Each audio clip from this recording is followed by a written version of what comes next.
जय जय राधा माधव कुंज बिहारी।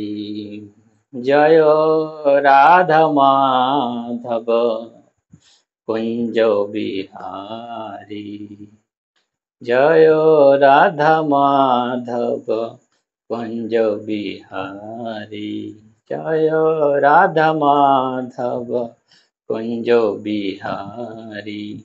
गोपी जन वल्लभ गिरिवरधारी। गोपी जन वल्लभ गिरिवरधारी। यशोदानंदन ब्रज जन रंजन। यशोदानंदन ब्रज जन रंजन। यशोदानंदन ब्रज जन रंजन। यशोदानंदन ब्रज जन रंजन। यमुना तीर बनचारी। यमुना तीर बनचारी। जय राधा माधव कुंज बिहारी। हरे कृष्णा कृष्ण कृष्ण हरे हरे हरे राम राम राम हरे हरे। हरे कृष्ण कृष्ण कृष्ण हरे हरे हरे राम राम राम हरे हरे। हरे कृष्ण कृष्ण कृष्ण हरे हरे हरे राम राम राम हरे हरे। हरे कृष्णा कृष्ण कृष्ण हरे हरे हरे राम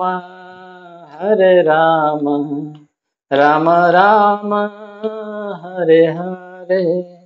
हरे कृष्णा कृष्ण कृष्ण हरे हरे हरे राम राम राम हरे हरे।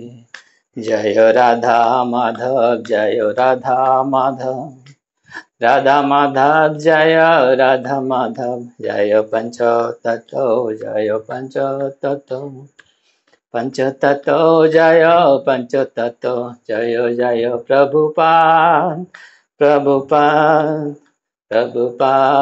जय प्रभुपाद। जय जय गुरुदेव जय गुरुदेव। निताय गौर हरि बोल निताय गौर हरि बोल। तो सकले मंगलाचरण करबेन निजेर निजेर स्थाने थेके। ओम अज्ञानतिमिरान्धस्य ज्ञानाञ्जनशलाकया चक्षुरुन्मिलितं येन तस्मै श्रीगुरवे नमः। श्रीचैतन्यमनोभीष्टं स्थापितं येन भूतले स्वयं रूपो कदा मह्यं ददाति पदान्तिकम्। वन्देऽहं श्रीगुरो श्रीयुतपदकमलं श्रीगरन् वैष्णवांश्च श्रीरूपं सहग्रजातं सहगण रघुनाथान्वितं तं सजीवं साद्वैतं सावधूतं परिजनसहितं कृष्णचैतन्यदेवं श्रीराधा कृष्णपादान् सहगण ललिता श्रीविशाखान्वितांश्च नमो विष्णुपदाय कृष्णपृष्ठाय भूतले श्रीमते भक्तिवेदांत स्वामी निति नामिने। नमस्ते सारस्वते देवे गौरवाणी पचारिणे निर्विशेषो शून्यवादी पश्चात्तोदशोत्तरिणे। नमो विष्णुपदाय कृष्णपृष्ठाय भूतले श्रीमते जय पताका स्वामी निति नामिने। नमाचार्य पदाय निताय कीपा प्रदायिने गौरगाथा धामदाय नगर ग्रामोत्तारिणे। वंशाकल्पतरुभ्यश्च कृपा सिन्धुभ्यो एव च पतितानां पावनेभ्यो वैष्णवेभ्यो नमो नमः। पंचोतत्मात्माकं कृष्णं भक्तरूपो स्वरूपकं भक्तावतारं भक्तकं नमामि भक्तशक्तिकम्। नमो महावदन्नाय कृष्ण प्रेमोपदायते कृष्णाय कृष्ण चैतन्य नाम्ने गौरतिसे नमो। हे कृष्ण करुणा सिंधु दीनबंधु जगतपते गोपेश गोपिकान्तो राधाकान्तो नमोस्तुते। तप्त कांचन गौरंगी राधे वृंदावनेश्वरी विश्वभानुसुते देवी प्रणमामि हरिप्रिये। नीलाचल निवासाय नित्याय परमात्मने बलभद्र सुभद्राभ्यां जगन्नाथाय ते नमो। जय श्री कृष्ण चैतन्य प्रभु नित्यानंद श्री अद्वैत गदाधर शिवासादि श्री गौर भक्तबिंदो। हरे कृष्ण कृष्ण कृष्ण हरे हरे हरे राम राम राम हरे हरे। हरे कृष्ण कृष्ण कृष्ण हरे हरे हरे राम राम राम हरे हरे। हरे कृष्ण कृष्ण कृष्ण हरे हरे हरे राम राम राम हरे हरे। जय श्रील प्रभुपाद की जय, गुरु महाराज की जय। मुखम करोति वाचालं पंगुं लंघयते यत्कृपातमहं वन्दे श्रीगुरुदेवनाथार्यं श्री चैतन्येश्वरं परमानंदमाधवं। हरि ओम तत्सत्। जय श्रील प्रभुपाद की जय, गुरु महाराज की जय, उपस्थित समस्त वैष्णव भक्तवृंद की जय। তো ক্লাসে উপস্থিত সমস্ত বৈষ্ণব ভক্তবৃন্দের চরণে আবারও প্রণাম। তো আপনারা ক্লাসে যারা অংশগ্রহণ করেছেন তাদেরকে অসংখ্য ধন্যবাদ যে আপনাদের মূল্যবান সময় আমাদেরকে দিচ্ছেন। তো আমরা বিশ্বরূপ দর্শন যোগে রয়েছি। সেই বিশ্বরূপ দর্শন যোগের বিরাট রূপ থেকে চতুর্ভুজ রূপ এবং অবশেষে দ্বিভুজ রূপ, তো আমরা সেটা আজকে শ্রবণ করব। ओम नमो भगवते वासुदेवाय, ओम नमो भगवते वासुदेवाय, ओम नमो भगवते वासुदेवाय। जय श्रील प्रभुपाद की जय।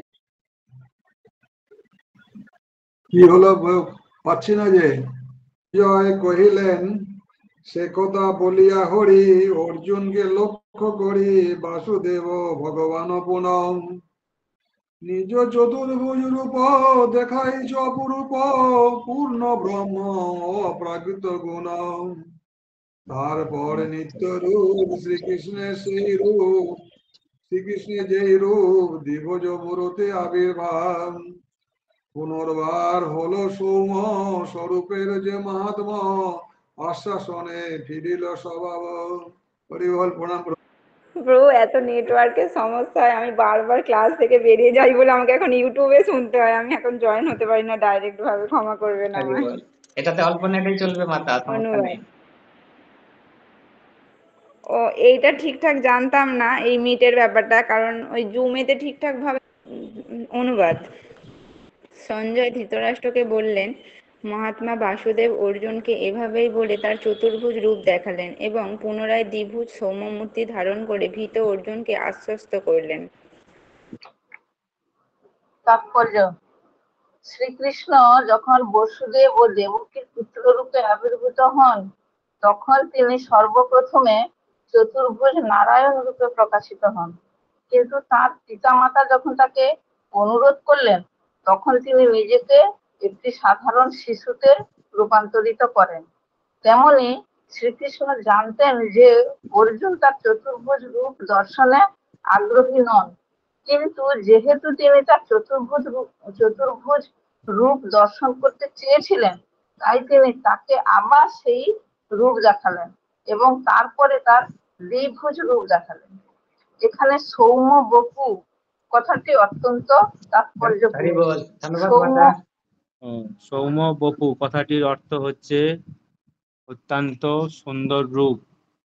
ভগবানের দ্বিভুজ শ্যামসুন্দর রূপ হচ্ছে তার সবচেয়ে সুন্দর রূপ।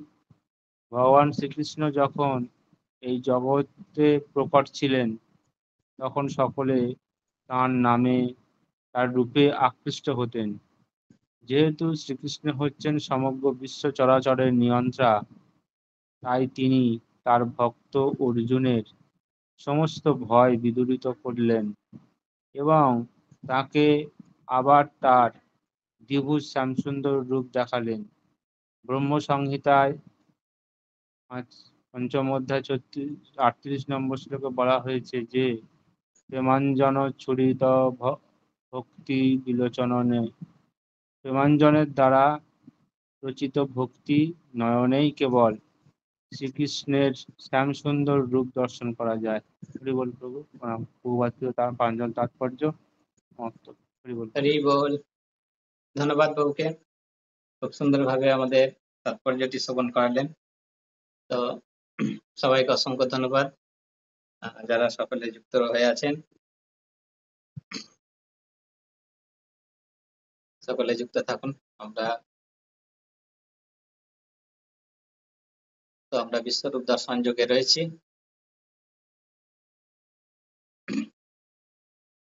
তো শ্লোকটি আমি আরেকবার পাঠ করে নিই।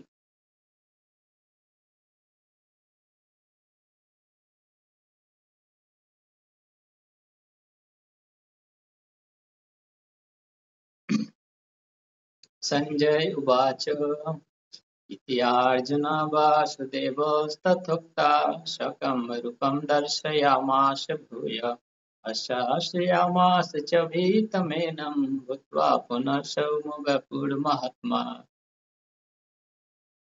तो अत्यंत सुंदर श्लोक।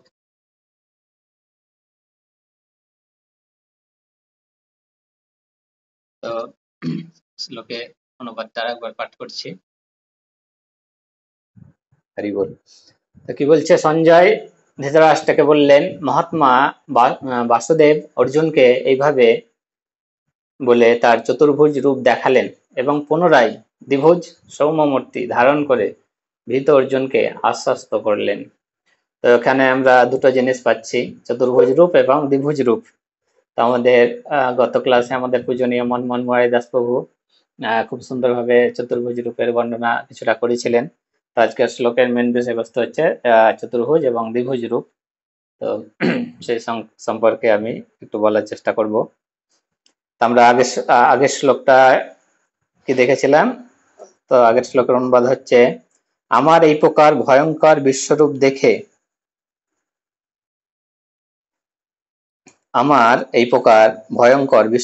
দেখে তুমি ব্যথিত ও মোহাচ্ছন্ন হইও না।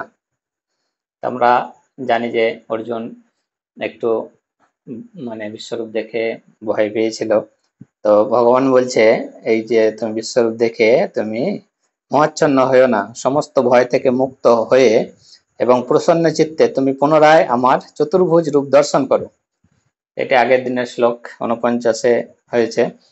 আজকের অনুবাদে কি বলছে যে তুমি আমার আবার সেই চতুর্ভুজ দেখলেন, এবার বলছে যে আমার দ্বিভুজ রূপ দর্শন করো। প্রভুপাদ প্রাঞ্জল তাৎপর্যে খুব সুন্দরভাবে ব্যাখ্যা করেছেন। যেমন আমাদের সেই কি বলেছেন, শ্রীকৃষ্ণ যখন বাসুদেব এবং দেবকীর পুত্র রূপে আবির্ভূত হন তখন তিনি সর্বপ্রথম চতুর্ভুজ নারায়ণ রূপে প্রকাশিত হয়েছিল। আমাদের ছবিটা স্ক্রিনে দেখা যাচ্ছে যে ভগবান কি হয়েছিল, প্রথমে নারায়ণ রূপে প্রকাশিত হয়েছিল। তারপরে আরো তার পিতামাতার অনুরোধে তিনি আবার সেই সাধারণ শিশুর মতো আবার তাদের কাছে প্রকট হয়েছিল। তো সেটা আমরা আগে সেই সমস্ত লীলা আমরা ভালোভাবে শ্রবণ করেছিলাম যে চতুর্ভুজ রূপে ভগবান তাদের কাছে প্রকাশিত হয়েছিল তার কারণ আমাদের মনমোহন প্রভুরা খুব সুন্দর আমাদের প্রেমময় প্রভু বলেছিলেন যে তারা আগের জন্মে প্রচুর মানে অনেক তপস্যা করেছিল, সেই কারণেই ভগবান কি করেছিল, চতুর্ভুজ রূপে দর্শন দিয়েছিলেন। তো এবং তার যে মানে সেই তপস্যার কথা, তো তারা যেহেতু মানুষ তো মনে রাখে না, কিন্তু ভগবান তো সমস্ত কিছুই মনে রাখে। সেই তপস্যার কথা দেবকীকে মনে করিয়ে বলল যে তোমরা মানে প্রথম কল্পে বাসুদেব মানে সুতপা এবং প্রজাপতি ছিলেন এবং তার স্ত্রী ছিল কৃষ্ণী, তো তার পুত্র রূপেই প্রথমে কৃষ্ণগর্ভা নামে ভগবান আবির্ভূত হয়েছিলেন। তো পরবর্তী দ্বিতীয় জন্মে আবার অদিতি এবং কশ্যপের পুত্র ভগবান বামনদেব রূপে আবির্ভূত হয়েছিলেন এবং এই জন্মেও ভগবান তার পুত্র রূপে যে আবির্ভূত হয়েছে সেই কথাটি জানিয়ে আবার সেই আগে সাধারণ শিশুর মতো হয়ে গেল আর কি। তো এখানে মানে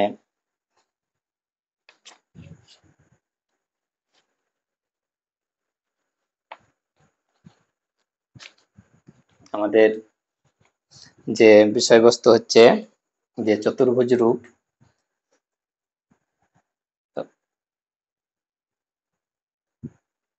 এবং শেষে কি বলছে যে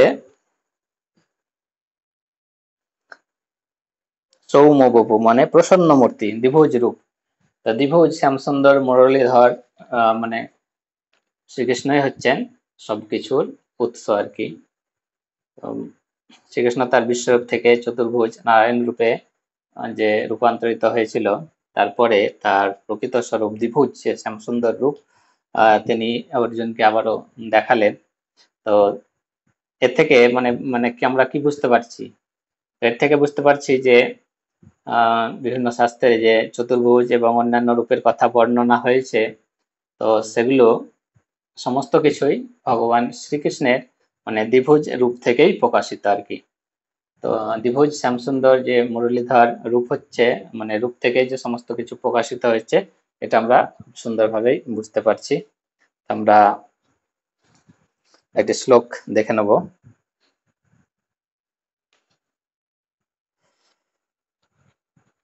এই সুন্দর শ্লোক, শ্লোকটি ভাগবতম থেকে নেওয়া হয়েছে, চতুর্থ স্কন্ধের 24 অধ্যায়ের 45 থেকে 46 সেই শ্লোক। অত্যন্ত সুন্দরভাবে ভগবানের যে চতুর্ভুজ রূপের ব্যাখ্যা করা হয়েছে। তো এই যে বিরাট রূপ আমরা দেখলাম ভগবানের, এই যে চতুর্ভুজ যে বিরাট রূপ, তো এই রূপের কথা স্বয়ং ভগবান শিব মানে ব্যাখ্যা করছেন যে প্রচেতারা যখন ভগবান শিবের কাছে দর্শন করেছিলেন, তখন ভগবান শিব তাদেরকে এই কথাটি শ্রবণ মানে শুনিয়েছিলেন। তো ভগবান শিব কি বলছেন সেটা আমরা একটু দেখব। কি বলছে শিব? বলছে, হে ভগবান। তো শ্লোকটি একবার আমরা শ্লোকটি একবার পাঠ করে নিই।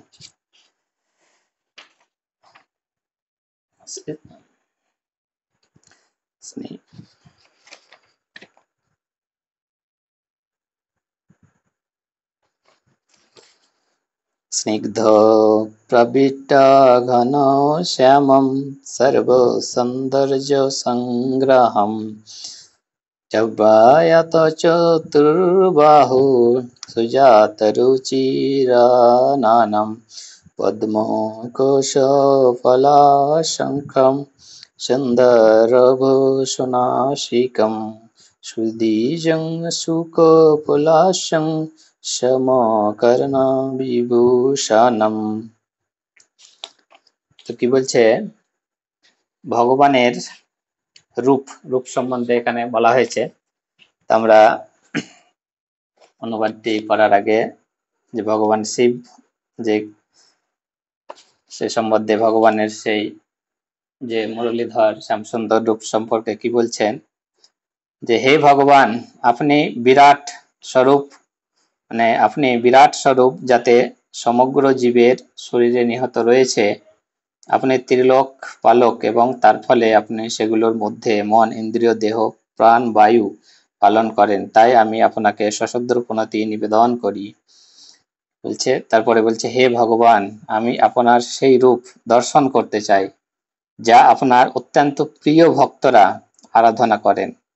আপনার অন্য বহু রূপ রয়েছে, কিন্তু আমি বিশেষভাবে সেই রূপ দর্শন করতে চাই যা ভক্তদের অত্যন্ত প্রিয়।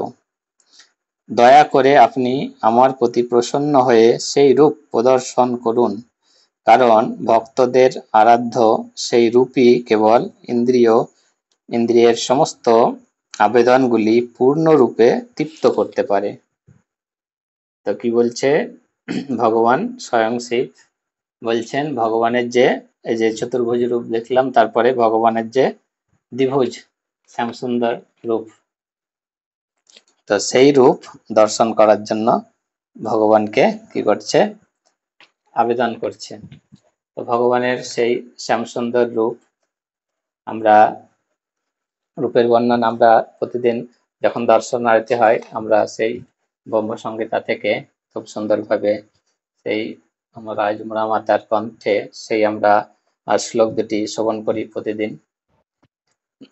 তো কি বলছে, বেণুকান্তম অরবিন্দ দলায়তাক্ষম বহাবতম সমসিতাম্বুদ সুন্দরাঙ্গম কন্দর্পকটি কমনীয় বিশেষোভং গোবিন্দম আদিপুরুষম তমহং ভজামি।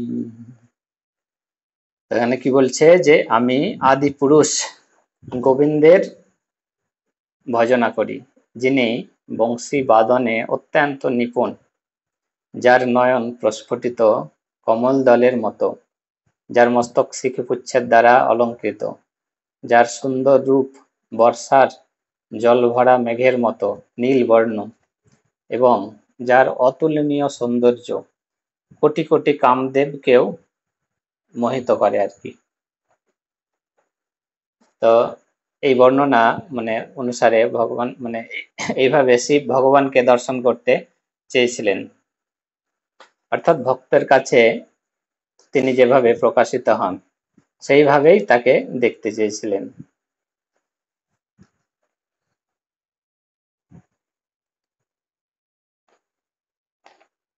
আমরা ভগবানের যে শ্যামসুন্দর রূপের বর্ণনা আরো বিস্তারিত আমরা শ্রবণ করব। তো সেখানে আমাদের ভাগবতমের চতুর্থ স্কন্ধের যে 45 থেকে 46 যে শ্লোকটি আমরা দেখলাম,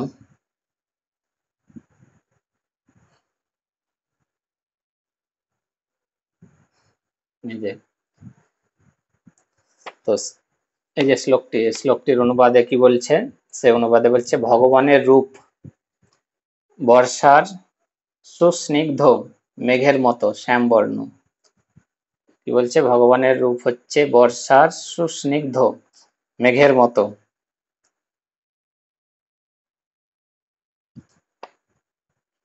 শ্যামবর্ণ। বর্ষার ধারা যেমন স্নিগ্ধ, তার দেহের সৌন্দর্য তেমন স্নিগ্ধ। নিঃসন্দেহে তিনি হচ্ছেন সমস্ত সৌন্দর্যের সমষ্টি।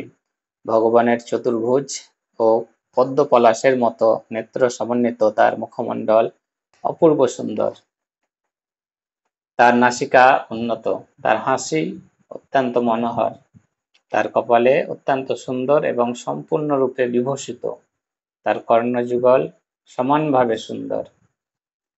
তো অত্যন্ত সুন্দর, আমরা এই অনুবাদ থেকে বুঝতে পারলাম যে ভগবানের যে শ্যামসুন্দর রূপ সম্পর্কে কত সুন্দরভাবে বলা হয়েছে।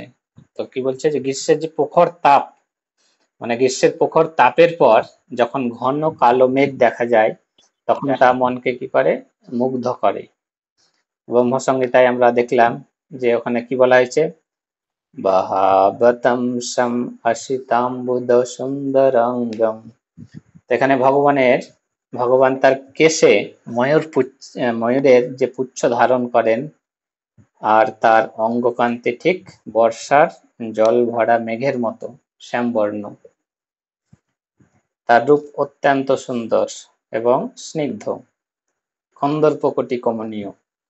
কৃষ্ণের সৌন্দর্য এতই মনোমুগ্ধকর যে কোটি কোটি কন্দর্পের সঙ্গেও তার তুলনা করা চলে না।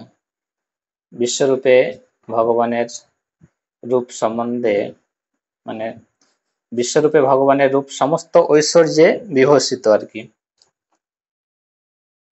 তো মহাদেব শিব তাই নারায়ণ বা বিষ্ণুর সবচাইতে ঐশ্বর্যশালী রূপ দর্শন লাভের বাসনা করেছিলেন।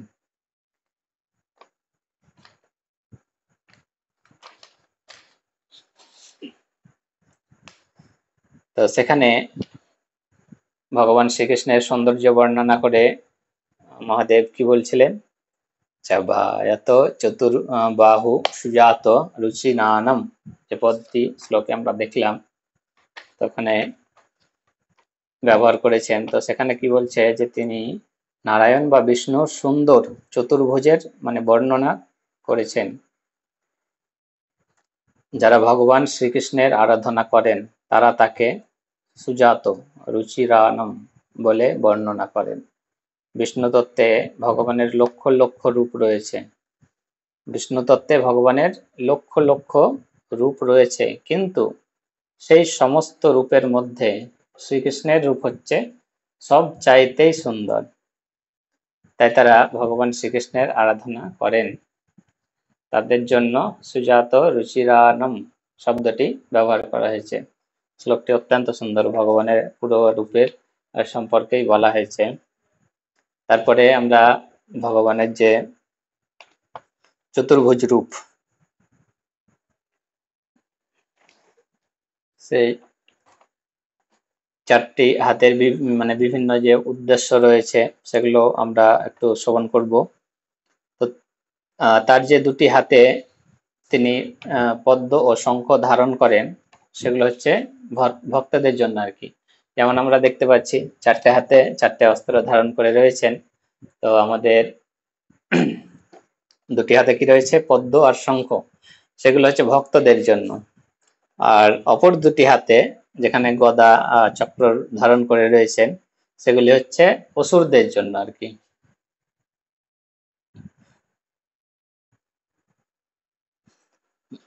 তো কি বলছে, পদ্ম আর শঙ্খ হচ্ছে ভক্তদের জন্য, গদা আর চক্র, পদ্ম আর শঙ্খ হচ্ছে ভক্তদের জন্য, গদা আর চক্র হচ্ছে অসুরদের জন্য। প্রকৃতপক্ষে এখানে ভগবানের যে সবকটি হাতি হচ্ছে মঙ্গলময়, যে চতুর্ভুজ আমরা দেখতে পাচ্ছি, তো চারটে হাতেই যে অস্ত্র আছে সবই মঙ্গলময় আর কি।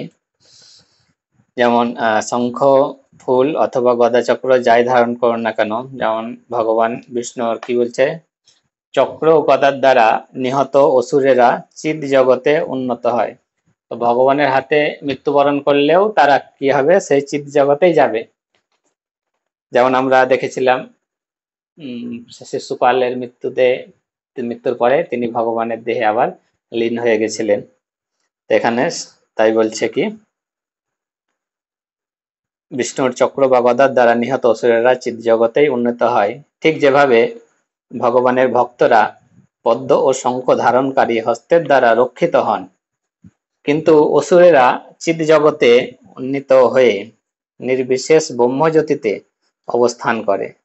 তারা কি চিদ জগতে গিয়ে ব্রহ্মজ্যোতিতে অবস্থান করে অসুরেরা, কিন্তু ভক্তরা কি করে, বৈকুণ্ঠে প্রবেশ করে। আর যারা ভগবান শ্রীকৃষ্ণের ভক্ত, তো তারা গোলক বৃন্দাবনে উন্নীত হয় আর কি। তো ভগবানের যে সৌন্দর্য বর্ষার সঙ্গে তুলনা করা হয়েছে। কেন তুলনা করা হয়েছে? কারণ বর্ষাকালে যখন বৃষ্টি হয় তখন তা মানুষের কাছে অধিক থেকে অধিকতর মনোহর বলে মনে হয় আর কি। গ্রীষ্মকালের প্রখর তাপের পর বর্ষা ঋতু মানুষের কাছে অত্যন্ত আনন্দদায়ক। বাস্তবপক্ষে গ্রামের লোকেরা তখন তাদের ঘর থেকে বেরিয়ে এসে সেই বর্ষার ধারা উপভোগ করে। তাই ভগবানের দেহের সৌন্দর্যকে বর্ষার জলভরা মেঘের সঙ্গে তুলনা করা হয়েছে। ভক্তরা ভগবানের সৌন্দর্য উপভোগ করেন কারণ তা হচ্ছে সমস্ত সৌন্দর্যের সমষ্টি। তাই এখানে সর্ব সৌন্দর্য সংগ্রহম শব্দটি ব্যবহার করা হয়েছে। কেউ বলতে পারে না যে ভগবানের শরীরের কোন অঙ্গ কম সুন্দর। এটা কেউ বলতে পারবেন না যে বলতে পারবে না যে ভগবানের কোন অঙ্গ সুন্দর না আর কি। তা হচ্ছে কি, ভগবান হচ্ছে সর্বতোভাবে পূর্ণ, সবকিছুই ভগবানের পূর্ণ। ভগবানের সৃষ্টি, ভগবানের সৌন্দর্য, ভগবানের অঙ্গসৌষ্ঠ, এতই সবই কি পূর্ণ, এই সবই এত পূর্ণ যে কেউ যখন ভগবানের সৌন্দর্য দর্শন করে তখন তার সমস্ত বাসনা পূর্ণরূপে তৃপ্ত হয়ে যায়। সর্ব সৌন্দর্য শব্দটি যেমন ইঙ্গিত করে যে জড় জগৎ ও চিৎ জগতে বিভিন্ন প্রকার সৌন্দর্য রয়েছে, কিন্তু সেই সমস্ত সৌন্দর্য ভগবানের মধ্যে রয়েছে। জড়বাদী ও আধ্যাত্মবাদী উভয়ে ভগবানের সৌন্দর্য উপভোগ করতে পারে, যেহেতু ভগবান সুর ও অসুর, জড়বাদী ও আধ্যাত্মবাদী সকলকেই আকর্ষণ করে। তো ভগবানের এখানে কি বলেছে যে সৌন্দর্যটা সুর অসুর, জড়বাদী, আধ্যাত্মবাদী সকলকেই আকর্ষণ করে। সেই জন্য ভগবানকে কৃষ্ণ বলা হয়, সকলকে আকর্ষণ করে। তাই ভক্তরাও সকলকে, তেমনি ভগবানের ভক্তরাও কি করে, সকলকে আকর্ষণ করে। যেমন আমরা স্বরূপ গোস্বামী সেই স্তোত্রে যে গুরুত্বপূর্ণ যে শ্লোকটি রয়েছে, ধীরা জনপ্রিয়। তো গোস্বামীরা ধীর হচ্ছে ভক্ত, আর অধীর হচ্ছে অসুর, উভয়ের কাছে সমান ছিলেন। আমরা যখন স্বরূপ গোস্বামীর সেই কথাগুলো আমরা শ্রবণ করব, তো কি ছিল, তারা সবারই কাছে সমান প্রিয় ছিল স্বরূপ গোস্বামীগণ। ভগবান শ্রীকৃষ্ণ যখন বৃন্দাবনে ছিলেন তখন তিনি অসুরের কাছে খুব একটা প্রিয় ছিল না। ভগবান শ্রীকৃষ্ণ স্বয়ং বৃন্দাবনে যখন ছিল অসুরের কাছে প্রিয় ছিল না, কিন্তু স্বরূপ গোস্বামীরা যখন বৃন্দাবনে ছিল তখন তারা অসুরদেরও প্রিয় ছিল। তাই ভক্তের সঙ্গে আচরণে এটি হচ্ছে ভগবানের বৈশিষ্ট্য। ভগবানও কখনো কখনো তার ভক্তদের নিজের থেকেও বেশি কৃতিত্ব প্রদান করেন। এখানে খুব সুন্দর কথা। তো কি বলেছে যে ভগবানও কখনো কখনো তার ভক্তদের নিজের থেকেও বেশি কৃতিত্ব প্রদান করেন। যেমন এখানে উদাহরণ খুব সুন্দর দেওয়া হয়েছে, যেমন কুরুক্ষেত্রের রণাঙ্গনে শ্রীকৃষ্ণ অস্ত্র ধারণ করেনি, তিনি কেবল নির্দেশ দিয়েছেন এবং এইভাবে যুদ্ধ জয়ের সমস্ত কৃতিত্ব অর্জুনকে দান করেছিলেন। তো ভগবান কিছু সমস্ত কিছু করেও তিনি কি বলেছেন, সমস্ত কৃতিত্ব অর্জুনকে দিয়েছেন। বলছে নিমিত্ত মাত্রাং ভব সব্যসাচী ন, সেই শ্লোক, হে সব্যসাচী, এই যুদ্ধে তুমি কেবল নিমিত্ত মাত্র হও। যে ভগবদ গীতা যে 11 অধ্যায় 33 নম্বর শ্লোকে আমরা শ্রবণ করেছি, ভগবানের সমস্ত আয়োজন ভগবান সমস্ত আয়োজন করে রেখেছে, কিন্তু যুদ্ধ জয়ের কৃতিত্ব অর্জুনকে দেওয়া হয়েছিল। তেমনি কৃষ্ণ ভাবনামৃত আন্দোলনে সবকিছুই ঘটেছে শ্রী চৈতন্য মহাপ্রভুর ভবিষ্যৎবাণী অনুসারে। তো আমরা যে কৃষ্ণ ভাবনামৃত আন্দোলনে যে সমস্ত কিছু এত প্রচার প্রসার হচ্ছে, সমস্ত কিছু হচ্ছে মহাপ্রভুর ভবিষ্যৎবাণী অনুসারে, যে প্রতিটি পৃথিবীতে আছে যত নগরে দিকে সর্বত্র প্রচার হইবে মোর নাম। তো সেই ভবিষ্যৎবাণী অনুসারে শ্রী চৈতন্য মহাপ্রভু তার সমস্ত কৃতিত্ব দিচ্ছেন তার ঐকান্তিক সেবকদের। সমস্ত কিছু কৃতিত্ব হচ্ছে তার ঐকান্তিক সেবক, গুরুবৃন্দ রয়েছে, শ্রীল প্রভুপাদ রয়েছেন। তো এখানে ভগবানকে সর্ব সৌন্দর্য সংগ্রহম বলে বর্ণনা করেছেন। তো আমরা সে ভাগবতমের সেই শ্লোক থেকে সে ভগবানের যে সৌন্দর্যের কথা আমরা শ্রবণ করলাম। তো তারপরে আমাদের প্রভুপাদ প্রাঞ্জল তাৎপর্য খুব সুন্দর, সেই আমাদের ব্রহ্মসংহিতার সেই শ্লোকটি এখানে উল্লেখ করেছেন।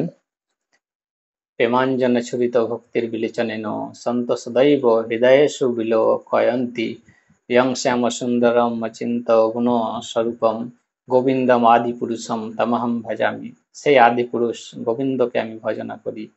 প্রেমের অঞ্জন দ্বারা রঞ্জিত ভক্তি চক্ষু বিশিষ্ট সাধুগণ যে অচিন্ত গুণাগুণ বিশিষ্ট শ্যামসুন্দরকে হৃদয়ে অবলোকন করেন।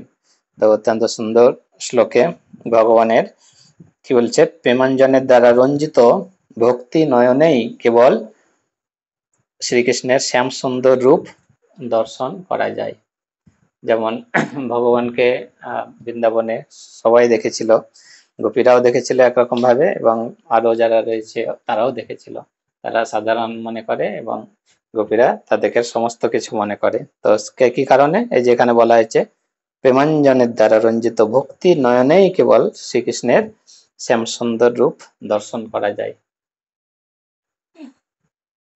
আমরা ভগবানের সেই শ্যাম সুন্দর সময় একটু রয়েছে, শ্যাম সুন্দর রূপের একটু বর্ণনা আমরা শ্রবণ করব। সেই স্ক্রিনে দেওয়া আছে, সকলে দেখুন। ভগবানের রূপ বর্ষার সুস্নিগ্ধ মেঘের মতো শ্যামবর্ণ। বর্ষার ধারা যেমন স্নিগ্ধ, তার দেহের সৌন্দর্য তেমন স্নিগ্ধ। নিঃসন্দেহে তিনি হচ্ছেন সমস্ত সৌন্দর্যের সমষ্টি। ভগবানের চতুর্ভুজ ও পদ্ম পলাশের মতো নেত্র সমন্বিত, তার মুখমণ্ডল অপূর্ব সুন্দর, তার নাসিকা উন্নত, তার হাসি অত্যন্ত মনোহর, তার কপালে অত্যন্ত সুন্দর এবং সম্পূর্ণরূপে বিভূষিত, তার কর্ণযুগল সমানভাবে সুন্দর, তার উদর ও প্রীতিপূর্ণ হাস্য এবং তার ভক্তদের প্রতি নেত্রান্ত থেকে তির্যকভাবে দৃষ্টিপাতের ফলে ভগবান অপূর্ব সুন্দর। তার কৃষ্ণ কেশদাম কুঞ্জিত এবং পদ্মফুলের কেশের মতো তার পীতবর্ণ বসন বায়ুর মধ্যে উড়ছে। তার উজ্জ্বল কর্ণকুণ্ডল, মুকুট, বলয়, হার, নূপুর, মেখলা এবং শঙ্খ, চক্র, গদা, পদ্ম সহ অন্যান্য অলঙ্কার সমূহ তার বক্ষের কৌস্তবমণির স্বাভাবিক সৌন্দর্য বৃদ্ধি করছে। ভগবানের স্কন্দদেশে ঠিক সিংহের মতো, সেই স্কন্দদেশে ফুলের মালা, কণ্ঠহার ও মণিমালা সর্বদা উজ্জ্বলভাবে শোভা পাচ্ছে। এগুলি ছাড়াও রয়েছে কৌস্তবমণির সৌন্দর্য আর ভগবানের শ্যাম বক্ষস্থলে শ্রীবৎস চিহ্ন, যা হচ্ছে লক্ষ্মী দেবীর প্রতীক। এই উজ্জ্বল শ্রীবৎস চিহ্ন স্বর্ণ রেখাঙ্কিত পুষ্টি পাথরের সৌন্দর্যকেও তিরস্কার করছে। ভগবানের উদর ত্রিবলী রেখায় শোভিত, তা অশ্বত্থ পত্রের মতো গোল, এবং তার নিঃশ্বাস প্রশ্বাসের ফলে সেই উদর অত্যন্ত সুন্দরভাবে কম্পিত হচ্ছে। ভগবানের নাভিদেশ এত গভীর যে মনে হয় যেন সেখান থেকে প্রকাশিত হয়ে পুনরায় সেখানে প্রবেশ করতে চায়। ভগবানের কোমর নিম্নভাগ শ্যামবর্ণ এবং তা পীতবর্ণ বস্ত্র ও স্বর্ণ নির্মিত মুখলার দ্বারা সুশোভিত। তার পাদপদ্ম, জঙ্ঘা, উরুদয় ও জানুদয় যুগল পরস্পর সমান এবং অপূর্ব সুন্দর। তার সমগ্র শরীর অত্যন্ত সুন্দরভাবে গঠিত। হে ভগবান, আপনার শ্রী পাদপদ্ম যুগল শরৎকালের প্রস্ফুটিত পদ্মদলের মতো, এবং আপনার সেই পাদপদ্ম নখরাজির দীপ্তিবদ্ধ জীবনের হৃদয়ের অজ্ঞান অন্ধকার দূর করে। হে ভগবান, আপনি আমাকে কৃপাপূর্বক আপনার সেই রূপ প্রদর্শন করুন যা ভক্তদের হৃদয়ের সমস্ত অন্ধকার দূর করে। হে ভগবান, আপনি সকলের পরম গুরু, অতএব অজ্ঞানের অন্ধকারে আচ্ছন্ন সমস্ত বদ্ধ জীব আপনার কাছ থেকে জ্ঞানের আলোক প্রাপ্ত হবে। তো ভগবানের সেই অসাধারণ রূপের বর্ণনা আমরা শ্রবণ করলাম।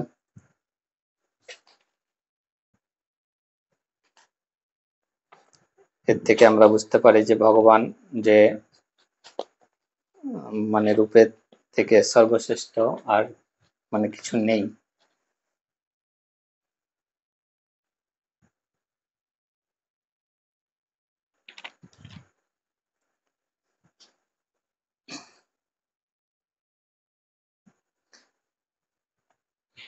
আমরা যে ভগবানের যে চতুর্ভুজ রূপ, যেমন প্রথম ছবিতে দেখা যাচ্ছে ভগবান প্রত্যেকটা মানে প্রাণীর মধ্যে, জীবের মধ্যে সেই চতুর্ভুজ রূপেই অবস্থান করছে। তো ভগবানের যে চতুর্ভুজ রূপ আছে তার গুরুত্ব রয়েছে। তো এটি হলো কি ঐশ্বরিক ক্ষমতার প্রতীক। এই রূপ তিনি কৃষ্ণের অংশ হিসাবে আবির্ভূত হন, যা তার সর্বব্যাপ্তি এই রূপটা হচ্ছে মানে প্রত্যেকটা জীবের মধ্যে রয়েছে এবং সর্বজ্ঞ সত্তাকে নির্দেশ করে। এই রূপের মাধ্যমে তিনি জগৎ সৃষ্টি, পালন ও ধ্বংস ক্ষমতার অধিকারী হিসেবে পরিচিত। তো ভগবান শ্যামসুন্দর রূপে কোনো কিছু করে না, যা করে চতুর্ভুজ রূপে। আমাদের মনমারি দাসবাবু বলছিলেন যে চতুর্ভুজ রূপ হচ্ছে যে বৈকুণ্ঠের, সেটা হচ্ছে ভগবানের অফিস, সেখান থেকে ভগবান সমস্ত কার্য করে। তো এখানে আমরা দেখতে পাচ্ছি যে ভগবান সৃষ্টি, পালন সমস্ত কিছু এই চতুর্ভুজ রূপেই করেন। তো এই রূপ তিনি সর্বভূতে বিদ্যমান। সর্বভূতে আমরা দেখতে পাচ্ছি যে প্রত্যেকটা জীবের মধ্যে চতুর্ভুজ রূপে ভগবান রয়েছে। তো কৃষ্ণ এই রূপেই বিশ্বরূপ দর্শন করিয়েছিল, তা তার ঐশ্বরিক ক্ষমতা এবং সর্বজ্ঞতার এক সুস্পষ্ট প্রমাণ। কৃষ্ণ এই রূপে ভক্তদের প্রতি তার প্রেম এবং অনুগ্রহ প্রকাশ করেন, যা ভক্তদের একটি আশার আলো।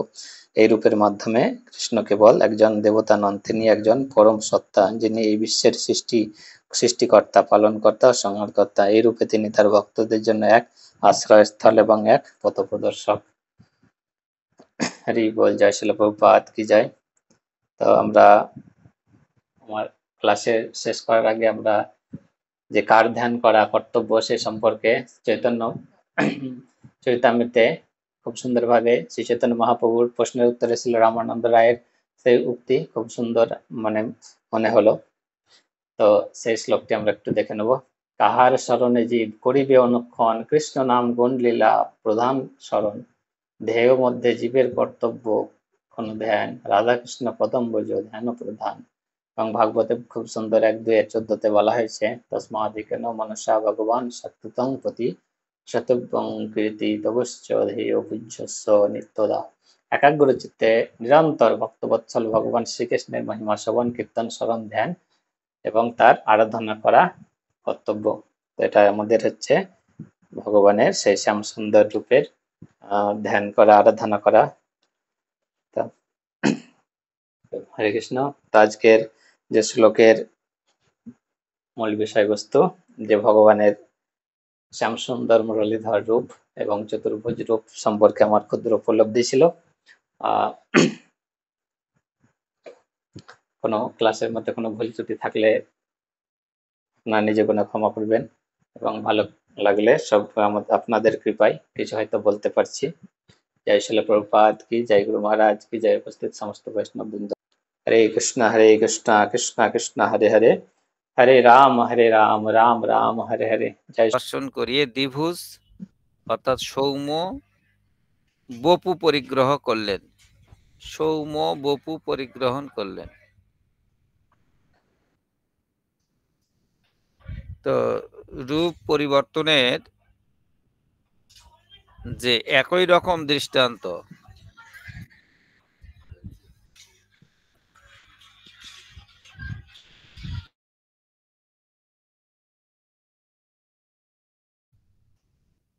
তো এখানে একটা প্রশ্ন আসে যে কে এই রূপ দর্শন করতে পারেন, আর যে দর্শন করতে পারেন সেইটা আমাদের ব্রহ্ম সংহিতা থেকে তার উত্তর দেওয়া হয়েছে। 5-এর কত 5 নম্বর 5-এর 38 নম্বর ব্রহ্ম সংহিতায় 5-এর 38 নম্বর শ্লোক থেকে এটা উত্তর দেওয়া হয়েছে। যে সেটা কি দেওয়া হয়েছে যে প্রেমাঞ্জন ছুরিত ভক্তি বিলোচনেন। এই শ্লোকটি এখানে সুন্দরভাবে প্রভুপাদ দিয়েছেন, সেটা আবার আমরা স্লাইডে সম্পূর্ণ শ্লোকটি আমরা দেখলাম। আর কারণটা কি? শ্রীকৃষ্ণ যে অর্জুনকে রূপ দেখিয়েছেন তার কারণ কি? অর্জুন তো বললেন যে চতুর্ভুজ রূপের কথা, কিন্তু ভগবান কি করলেন? ভক্তকে কৃপা করলেন, তিনি ভক্তের মনোভাব বুঝতে পারলেন, অর্থাৎ অর্জুনের মনোভাব বুঝতে পারলেন। এই মনোভাবটা বুঝতে পেরে তিনি, যেহেতু অর্জুন বলেছে চতুর্ভুজ রূপ দর্শনের জন্য, সেই জন্য চতুর্ভুজ রূপ দর্শন অন্তে যে এইটাতেও অর্জুন খুশি হবেন না, তাই তিনি দ্বিভুজ শ্যামসুন্দর রূপটা তাকে দর্শন করালেন। এই মনোভাবটা খুবই গুরুত্বপূর্ণ, যেটাকে বলা হয় মুড এন্ড মোশন। মনোভাব বুঝে আমাদের কার্যক্রম পরিচালনা করতে হয়। ধরুন হঠাৎ একটা কোনো প্রোগ্রামে গিয়েছেন, সেখানে আপনার কোনো পরিচিতি নাই, কারো সঙ্গে জানাশোনা নাই, তো সেই স্থানে আপনি কিভাবে, বা সেই স্থানে আমি কিভাবে পাঠটি উপস্থাপন করব? আমরা যখন এই প্ল্যাটফর্মে যখন ক্লাসগুলি আমরা যখন প্রদান করি, তখন আমরা মনোভাব বুঝি যে যারা এখানে আছেন, নিয়ত যারা যুক্ত থাকেন, নতুন গুলো ছাড়া, তাদের মনোভাবটা বুঝি এখানে পাঠদান করা হয়। কিন্তু এটা যদি নতুন একটা জুমে যদি যাই, সেখানে কাউকে চিনি না, তাহলে এই পাঠটাই কিন্তু সেই আঙ্গিকে হবে না, এটা আবার ভিন্ন আঙ্গিকে পরিবর্তন হয়ে যাবে। অর্জুন যেমন ভগবান শ্রীকৃষ্ণের মনোভাব বুঝেছেন, এবং শ্রীকৃষ্ণও কৃপা করে কি করেছেন, অর্জুনকে এই তার দ্বিভুজ শ্যামসুন্দর রূপটা দর্শন করিয়েছেন। আর শ্রীল প্রভুপাদ কি সুন্দরভাবে এখানে উপস্থাপন করেছেন যে যখন কৃষ্ণ জন্ম নিল দৈবকী উদরে, মথুরাতে দেবগণ পুষ্প বৃষ্টি করে, অর্থাৎ কংসের যে কারাগারে যখন দৈবকী এবং বসুদেব যখন সামনে যখন আবির্ভূত হয়েছিলেন, তখন কিন্তু চতুর্ভুজ রূপ নিয়েই আবির্ভূত হয়েছিলেন, এবং এই চতুর্ভুজ থেকেই আবার তিনি দ্বিভুজ রূপ গ্রহণ করলেন। তাই প্রভুপাদের দূরদৃষ্টি আবার কত দূরে। তো সব মিলিয়ে আজকের এই শ্লোকটা আমাদেরকে, যদিও তাৎপর্য ছোট, কিন্তু গভীর ভাবেই এটা আমাদের মানে অনুধাবন করতে হবে যে ভগবানের রূপগুলি, যেমন দেখলাম শ্লোকগুলি, সেই রূপগুলি এগুলো মনে থাকে না, যে কত রূপ বর্ণনাগুলি, সেটা আমরা খুব সুন্দরভাবে একটা একটা করে আমরা পড়ে আমরা সুন্দরভাবে দেখলাম যে ভগবানের রূপটা। ধন্যবাদ প্রভুকে। আপনারা প্রশ্ন, শ্যামসুন্দর রূপই হচ্ছে কি শ্রেষ্ঠ, এবং এটা সহজ, আমাদের কাছে অতি সরল মনে হয়। এই রূপটাই আমরা মানে ধ্যান করব, জপ করব, তপস্যা করব। এই রূপের একটা আকর্ষণ আছে, কারণ ভগবান হলেন সর্বাকর্ষণ।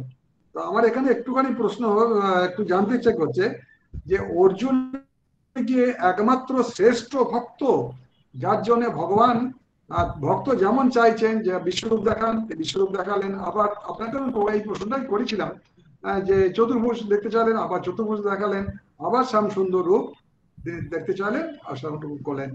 তো ভক্তদের মধ্যে কি অর্জুন এইভাবে মানে শ্রেষ্ঠত্ব প্রমাণ দিয়েছেন, যার জন্য ভগবান এরকম করলেন? আরেকটা জানতে ইচ্ছে করছে যে মানে এই যে চতুর্ভুজ রূপ, চারটি হাতে চারটে জিনিস আছে, মানে শঙ্খ, চক্র, গদা, পদ্ম।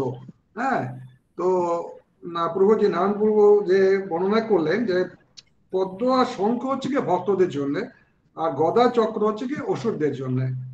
যারা অসুর, যারা তারা ভগবানের বিরুদ্ধে বিরুদ্ধাচরণ করে, তাদের জন্য এই দুটো অস্ত্র। এই দুটো অস্ত্র বুঝতে পারলাম, কিন্তু পদ্ম আর শঙ্খটা ভক্তদের জন্য, মানে কিভাবে ভক্তরা মানে এই শঙ্খ চক্র ভক্তদের জন্য হচ্ছে, এইটা যদি একটুখানি বলতেন যে শঙ্খ চক্রে, শঙ্খ আর পদ্মের যে এটা কার্যকারিতা ভক্তদের জন্য, সেটা এটা জানতে পারলে একটু ভালো লাগবে। এইগুলোই প্রভু। হ্যাঁ, দাস প্রভু হরি বল। তো আমরা যেমন এমনি সাধারণত দেখি চক্র বেশিরভাগ ভগবান যখন কাউকে বধ করে চক্র এবং গদাই ব্যবহার করে, কিন্তু কোনো সময় যেমন শুভ কোনো কাজ, তারপরে আমাদের ভগবানের যে ফুলের সৌন্দর্য, এগুলো শুধুমাত্র মানে কোনো কাউকে বধ বা কিছু করার জন্য না। তো আমরা এই প্রশ্নের উত্তর মনমোহন প্রভুর কাছ থেকে শ্রবণ করতে চাইছি। তো আপনি কি করুন।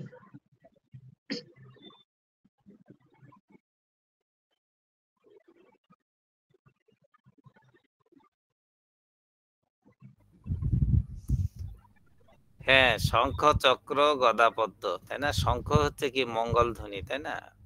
যেমন উলুধ্বনি আছে, সেই রকম শঙ্খধ্বনি। যে পর্যন্ত শঙ্খধ্বনি যায় সেই পর্যন্ত মঙ্গল সূচক এবং অতি পবিত্র শঙ্খ। কেন যে দুর্বাসা মুনির মতো মুনি এই শঙ্খধ্বনি শ্রবণ করে তিনি নন্দন কাননের পাশ দিয়ে যাচ্ছিলেন, সেখান থেকে ছুটে গিয়েছিলেন কোথায় শঙ্খধ্বনি হচ্ছে, সেখানে ছুটে গিয়েছিলেন। তো সেজন্য শঙ্খধ্বনিটা অতি গুরুত্বপূর্ণ, এটা ভক্তদের জন্যই। আর পদ্ম, এই পদ্মটা হচ্ছে কি, যে পদ্মটা হচ্ছে আমাদের দেখবেন ভাগবতমের প্রথম পৃষ্ঠায় দেখবেন যে এইটা যে আমাদের সেখানে অষ্টদল করা হয়। তো ঠিক এই যে আমাদের ব্রহ্মাণ্ডটা কিন্তু এইরকম, এটা দেখবেন কভারের প্রথম পৃষ্ঠাতেই আছে, প্রথম স্কন্ধের কভারে এটা দেখবেন। আর চক্রটা যে শুধু অসুরদের জন্য এইরকম না, চক্রটা সর্বদা ভক্তের উপর দিয়ে ঘুরছে, এরকম ঘুরছে, উপরে থাকছে, সেখানে সকল কোনো বাধা বিঘ্ন থেকে সেটা আমাদেরকে রক্ষা করছে। আর এই চক্রটা যেমন শিশুপালকে বধ করা হলো, অবশ্যই এটা অসুরদের জন্য। হ্যাঁ, তো আর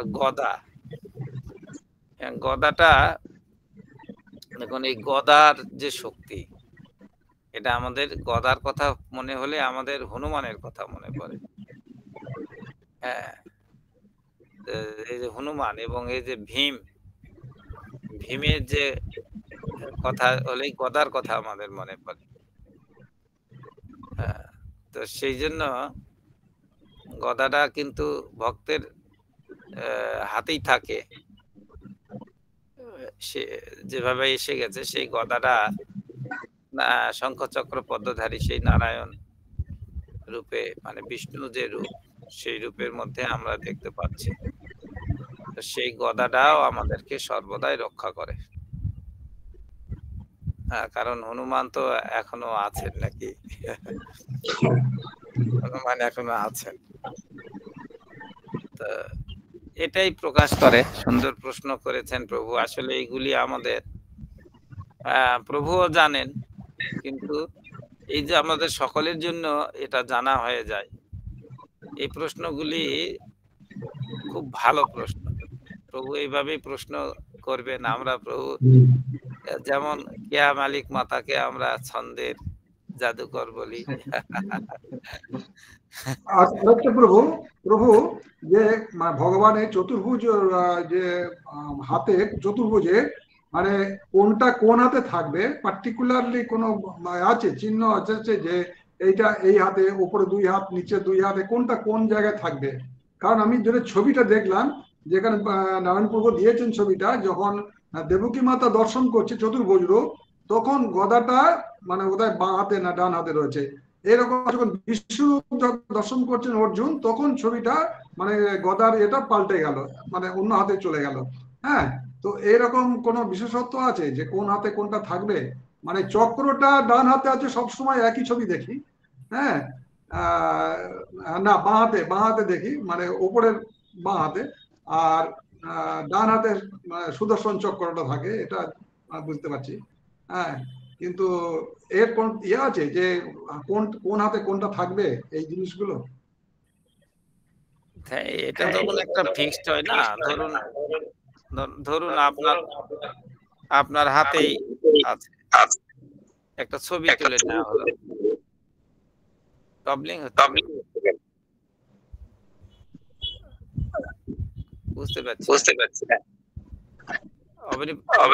আপনার কাছে দুটা সেট আছে না, তো দুটো সেট দূরে আছে, একটা সেট দূরে আছে, ক্যাশ করছে, শব্দ হচ্ছে। আপনি একটু মিউট করে দিন এখন। আচ্ছা, ঠিক আছে। তো শঙ্খ, আচ্ছা, এই যে হাতে থাকা, তখন আপনার ছবিটা যদি তুলে নেওয়া হয়, তখন এই ছবিটা একটা আমাদের প্রচলিত হয়ে গেছে। কিন্তু আমরা জানি কি ভগবানের প্রত্যেকটি অঙ্গই প্রত্যেকটি কাজ করতে পারে। হ্যাঁ, তো সেই জন্য ডান হাতে চক্র দ্বারা তিনি যদি প্রয়োজন মনে হয়, তাহলে বাম হাতে দিয়েও তিনি ব্যবহার করবেন সর্বক্ষেত্রেই। হ্যাঁ, কিন্তু আমরা অভ্যস্ত হয়ে গেছি যে এটা হাতের শঙ্খ, আবার বাম হাতের নিচে আছে গদা, আবার এই যে দেখুন যে পদ্ম আছে, ডান হাতে পদ্ম আছে। হ্যাঁ, এইটা এই রূপটা কে দেখেছিল? ব্রহ্মা। আবার অর্জুনকে দেখালেন। এইভাবে আমরা বুঝতে পারি যে এটা যে ফিক্সড করা হয়েছে এরকম নয়, এটাও পরিবর্তন করতে পারেন ভগবান। হরিবল। আমরা ওই গদাটা চক্রটা ওই বেশিরভাগই ইন্দ্রজিৎ মন্ডল প্রভু, ওই গদার চক্রটা আমরা উপরেই দেখি, বেশি লক্ষ্য করি। গদা মানে এই শঙ্খটা, গদার এটা চক্রটা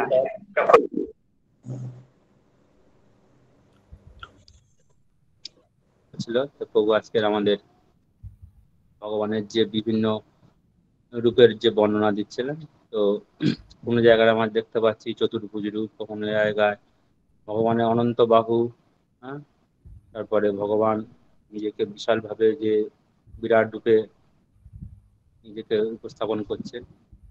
তো সঞ্চয়ে চরণকে আলিঙ্গন করে আছেন, তিনি কিছু বলার চেষ্টা করছেন কিন্তু বলতে পারছেন না। তখন ভগবান কি করেছিলেন? তার শঙ্খ দ্বারা তার মস্তকে কিন্তু তাকে স্পর্শ করেছিলেন। সমস্ত বেদের যে বৈদিক জ্ঞান, শুভ জ্ঞান, শুভ উদয়, যেটা প্রভু এক সুন্দর বললেন যে শঙ্খ হচ্ছে শুভ প্রতীক, শুভ একটা আবহাওয়া বা শুভ একটা বার্তা প্রেরণ করে, তার মধ্যে সমস্ত জ্ঞান চলে গেল। তখন তিনি কি করলেন? তিনি 12টি শ্লোক তিনি আমাদের দিয়ে গেছেন, যেটা ভাগবত আমরা পাই। এই সুন্দর শ্লোকের মাধ্যমে কিভাবে ভক্তি করতে হয়, কিভাবে ভগবানকে আকুতি করতে হয়, কিভাবে ভগবানের কাছ থেকে আমরা জ্ঞান লব্ধ করতে পারি, আমাদের নানা রকম ভাগবতীয় শিক্ষা তিনি দিয়ে গেছেন।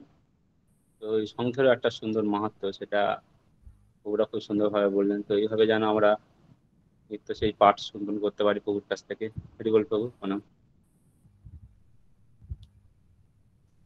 ধন্যবাদ প্রভু। আপনার একটা অ্যাড করলেন খুব সুন্দর, যে ধ্রুব মহারাজ এর কথা আমরা শ্রবণ করলেই আমাদের ভক্তিটা চলে আসে। কতটুকু বয়স? 5 বছর বয়স। ভক্তিতে বয়স কোনো বাধা নয়। তো বিষ্ণুর হাতে যে গদা, সেটাও একটা শৃঙ্খলার প্রতীক, শৃঙ্খলাও বলা যায়।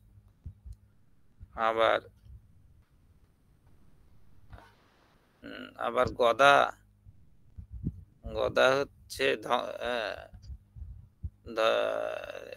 সমাজ প্রকৃতির যে নিয়ম, সেটা মেনে চলা নির্দেশ করে। আসলে মেনে চলা মানে না মানলে কি করবে? গদা পিঠে পড়বে, এইরূপ আর কি। চক্রটা কিন্তু খুব সুন্দর। চক্রটা, এই চক্রটা ভক্তদের সুরক্ষা দান করছেন এবং প্রয়োজনে সংহার করে দিচ্ছেন। দেখা দেখা যাচ্ছে যে এর গুরুত্বটা কত। যখন জগাই মাধায়ের সময় যখন ডাক দিলেন মহাপ্রভু, যখন স্মরণ করলেন, তখন সেই চক্রের যে গর্জন, এই গর্জনে এত পাষণ্ড জগাই মাধায় পর্যন্ত সেখানে ভীত হয়ে গেলেন। তারি বল, আর কেউ? এত রকম বর্ণনা করলেন, ব্রহ্মসংগীতা থেকে বললেন আমাদের দর্শনারথী যে আমরা রোজ দর্শনারথীতে যে ব্রহ্মসংগীতার শ্লোকগুলি আমরা শ্রবণ করতে পারি, যে সেখানে ভগবানের রূপের যেরকম বর্ণনা দেওয়া হয় সে অনুযায়ী সেই ভগবানের আরতি করা হয়। সেটা বহু বছর ধরে মায়াপুরে প্রচলিত আছে। যমুনা দেবী দাসী যে ভজন পেয়েছেন গোবিন্দ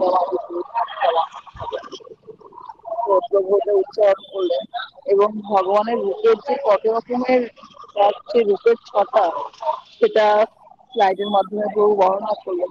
এর থেকে একটাই উপলব্ধি যে আমরা ভগবানকে যদি উপলব্ধি করতে হয় তাহলে আমাদের যে শাস্ত্র প্রমাণ, সাধু সঙ্গ এবং গুরুর বাক্য, এই তিনটে যখন আমরা এমনি নিজেরা তো কতই বিশ্বরূপ দর্শন করেছি, কিন্তু যখন আমরা ক্লাসের মধ্যে শ্রবণ করছি সুন্দরভাবে তখন আমরা এগুলি আরো ভালোভাবে সেগুলি উপলব্ধিতে আসতে হচ্ছে যে ভগবানের রূপটা কিরকম, ভগবান কিরকম, ভগবানের যে স্থল ঐশ্বর্য সেটা কিরকম, অর্জুন কেন এই রূপটা দর্শন করলো প্রভু প্রশ্নের মাধ্যমে বোঝালেন এবং কিরকম যোগ্যতা থাকলে ভগবানের এই বিশ্বরূপ দর্শন করা যায়। প্রভু বললেন প্রমাণ জানা চরিত্র দর্শন। তাহলে আমার এটাই উপলব্ধি হলো, ভগবানকে উপলব্ধি করতে হলে সেইভাবে সেরকম সাধনা থাকতে লাগবে, সেরকম শরণাগতি রাখতে লাগবে, তাহলে আমরা ভগবানকে উপলব্ধি করতে পারবো। আর তার সাথে তো সাধু সঙ্গ শাস্ত্র আছেই। প্রণাম প্রভু, এত সুন্দরভাবে প্রভু কম্পিউটারের মাধ্যমে স্লাইডের মাধ্যমে বোঝান। আমার পেটে ক্লাসটা করেন, সেগুলি যদি আমরা ঠিক মতো উপলব্ধি না করতে পারি তাহলে প্রভুর এই যে এত পরিশ্রম সেটাই বিফল হলো। আমি এতক্ষণ শ্রবণ করছিলাম এবং এতটুকু উপলব্ধিতে আনতে পেরেছি।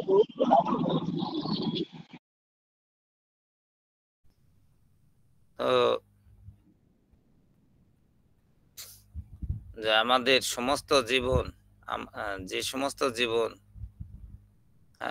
একটি এটা স্মরণ করিয়ে দেয় আমাদেরকে, জল থেকে শুরু হয়েছিল, তাই না? তো মনের পবিত্রতা এবং চারপাশের লোকদের দ্বারা যে বাধাহীনভাবে বিশুদ্ধ হৃদয়ে কর্তব্য পালন,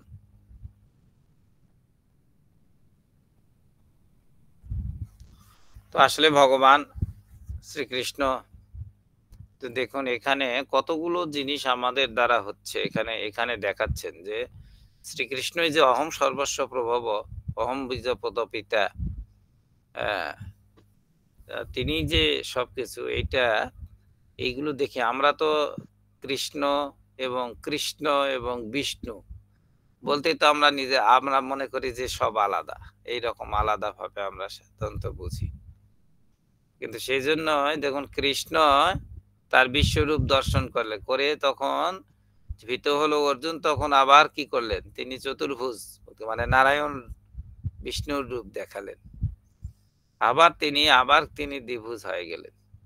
এই একটা সরল তিনটা ছবি যে প্রভু যে দিয়েছিলেন, বিশ্বরূপ প্লাস চতুর্ভুজ রূপ প্লাস দ্বিভুজ রূপ, এই তিনটা থেকেই আমাদের তো একেবারে ক্লিয়ার ধারণা হয় যে কৃষ্ণস্তু ভগবান স্বয়ং, এইটাই আমরা বুঝতে পারি। হরে কৃষ্ণ। হ্যান্ডে চন্দ্রকান্ত বেরা প্রভু বলুন।